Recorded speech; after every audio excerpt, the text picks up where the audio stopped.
Hey everybody, Mark here with Discover Your Home, and I want to touch base with you. Got a couple tips for you folks out there that are looking to do some home improvements at your home, or maybe your summer home, depending upon either or. This is a quick checklist on how to help you hire a qualified professional. And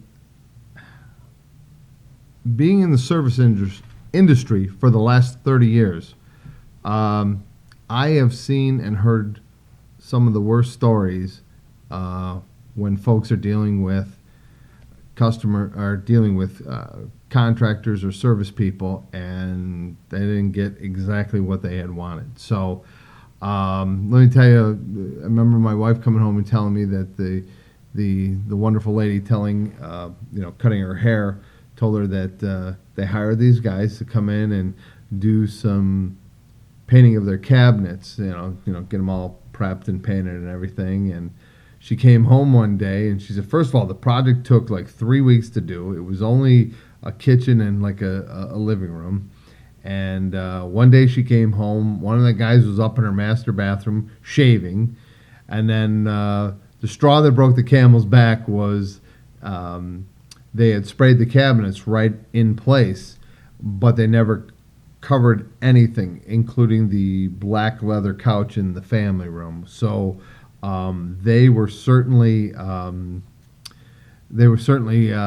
little shocked when they came home to see the lightly speckled white paint all over their beautiful black leather couch. So that was not a good thing for them.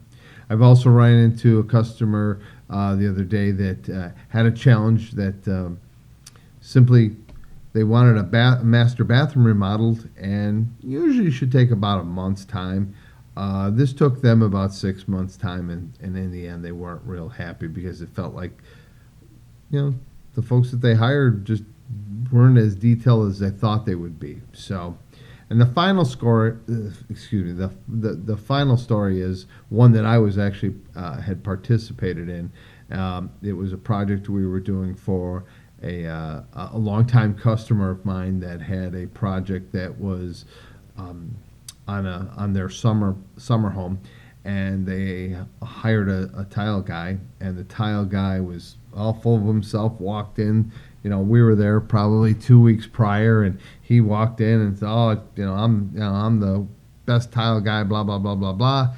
And it ended up about a week later getting a phone call from the homeowner, because I was just kind of, she's been my client for over 20 years, and she said, what do you think I should do? And I said, it's up to you, but you might want to ask the young man to leave, because he's really not doing what he probably should be doing. And so what I want to do is give you a couple quick tips here on how to help you kind of weave through that process of hiring somebody, because it really can be it can be challenging, because it's an interview process. You're not used to interviewing people, that come into your home, and it's kind of odd, and you're not real certain on what questions to ask and what your expectations are of said individuals.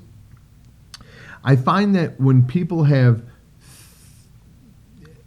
really three things drive kind of the unfortunate kind of events that happen when things go bad when guys are working in their home, or maybe expectations aren't necessarily met.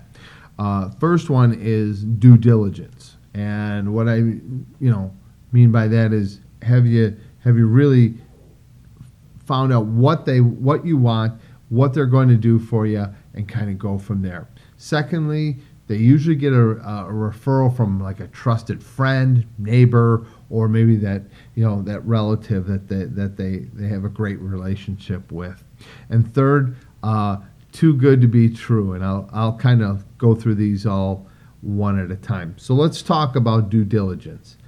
And I find a lot of times when folks are challenged by a situation where work isn't being done in their home the way they expected, I find that they really didn't prepare themselves and didn't ask enough questions and maybe ask the right questions on finding that person that best suits them. Because I look at this as kind of a relationship, as a marriage.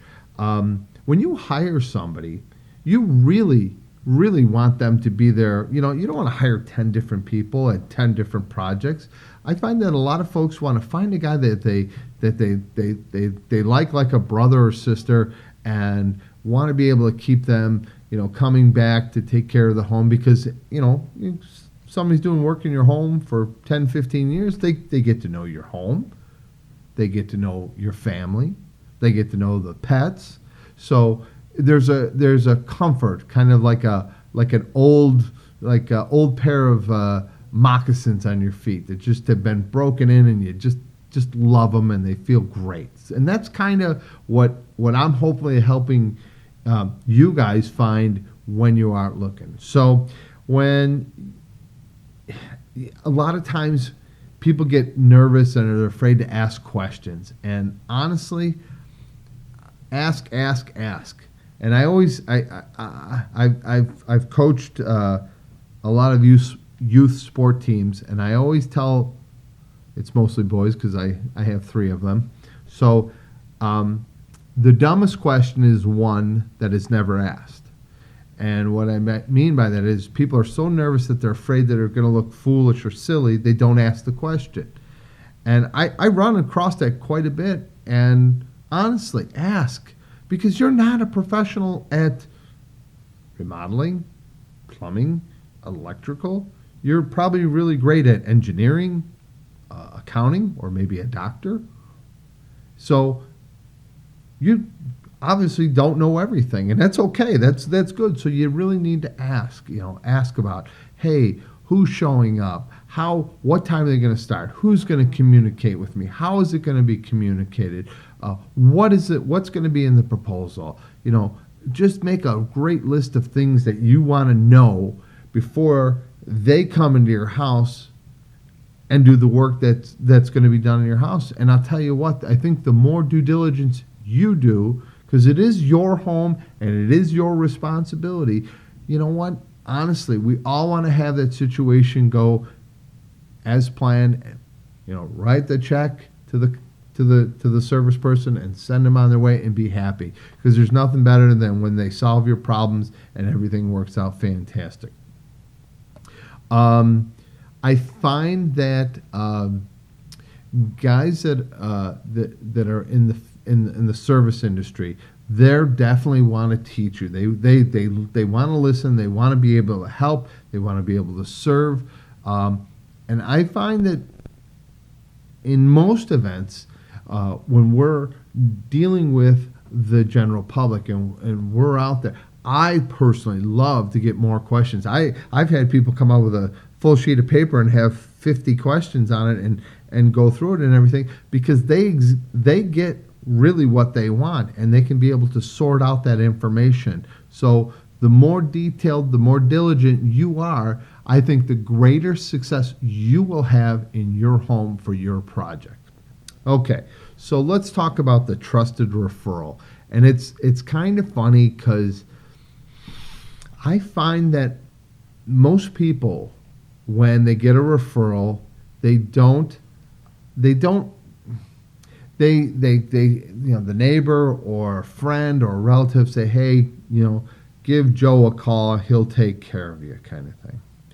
And I don't find it always to be, it always necessarily works out, because a lot of times your lifestyle, your values, your budget are different than the person that Joe was doing work for.